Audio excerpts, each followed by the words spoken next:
బంగాల్లో తృణమూల్ కాంగ్రెస్ ప్రభంజనం సృష్టిస్తోంది. ముఖ్యమంత్రి మమతా బెనర్జీ అధికార పీఠాన్ని నిలబెట్టుకునే దిశగా అడుగులు వేస్తున్నారు. మొత్తం 294 అసెంబ్లీ నియోజకవర్గాలుండగా 200కు పైగా స్థానాల్లో తృణమూల్ సత్తా చాటింది. వామపక్షాలు కాంగ్రెస్ కు చేదు ఫలితాలు ఎదురయ్యాయి. భాజపా ఉనికిని చాటుకునే ప్రయత్నం చేస్తోంది. శారదా కుంభకోణం, నారదా శూలశోధన వంటి ఆరోపణలు తృణమూల్పై వెల్లువెత్తినా అవేవి మమతా బెనర్జీ జోరును ఆపలేకపోయాయి. 46% పైగా ఓట్లు తృణమూల్కు దక్కడం గమనార్హం.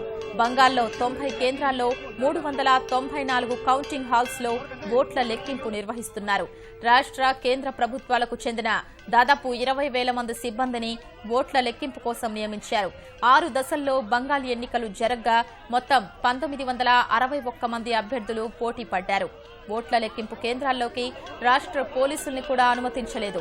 పరిసర ప్రాంతాల్లో 144వ సెక్షన్ విధించారు.